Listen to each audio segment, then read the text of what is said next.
What's up, everyone? I do this irrational thing at the grocery store. I don't know about any of you, but if I'm buying something like milk or eggs, I'll be obsessed with finding the one that has the expiration date furthest in the future. Even if I know full well that I'm gonna finish this thing in a week and the expiration dates are like a month out, I have to find it. So naturally, I wanted to know how many milks I needed to check at the grocery store to be pretty certain that I was buying the one with the furthest expiration date. We could approach this with a very stats, textbooky assumption that let's assume the expiration dates of the milk are normally distributed, but you and I both know that's not true. When you walk up to that fridge at the grocery store, there's 2 or at most 3 different unique expiration dates for the milk, and so let's just assume the same thing here. Let's say that there's 3 unique expiration dates for the milk on that fridge. And let's say that there's an even distribution amongst these 3. So thinking through it here, if I just picked up the first milk I saw and just bought it, then I would only have a 1/3 chance of picking the milk with the furthest out expiration date.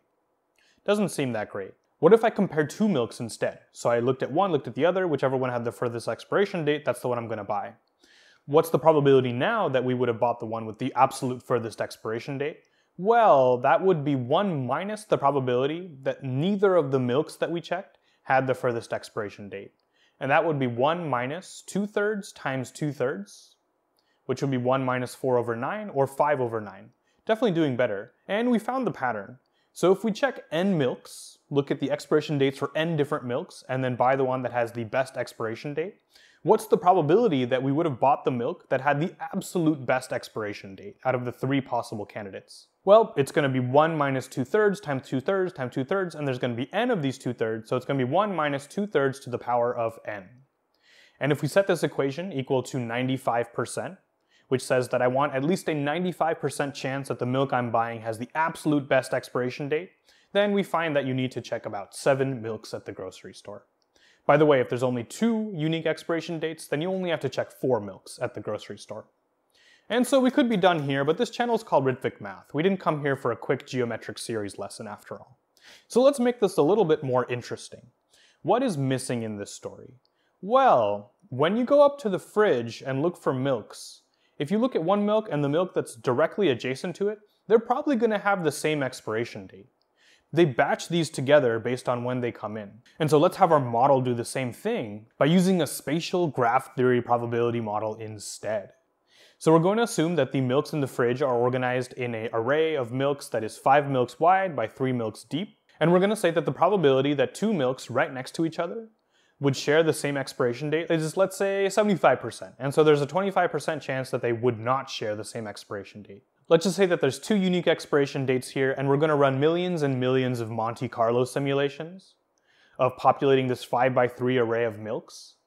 And each time we're going to pretend we visit the milk dead center first, and then we're going to ask the question, if that's the milk I check first, which milk should I check next to gain the most information? It won't be the milk right next to it, because as we said, it's pretty sure that's going to have the same expiration date, so you're just wasting your time. And we find through these simulations that the best next milk to check would be any milk on this perimeter, on this boundary of this 3 by 5 grid. And that intuitively makes sense, right? These are the spatially furthest away from the milk we already checked, and so they're going to have the lowest probability of having an overlapping expiration date, which is going to give us the most information. So let's say we check the milk in the back left, and let's say we actually find, that had the same expiration date. I haven't learned what the other expiration date is now. So now this Monte Carlo simulation can tell us the next milk you need to go check. And for example, a good candidate would be the milk in the middle row on the very right. And then we check that milk, and if that still has the same expiration date, we can go on and on and on and on. And so if you forgot to bring your laptop to the grocery store to run your Python Monte Carlo simulation script, it happens to all of us, then basically just check about 7 milks such that they're all spatially far away from each other in the fridge. Who said math never helped us in our lives? Well, see you next time.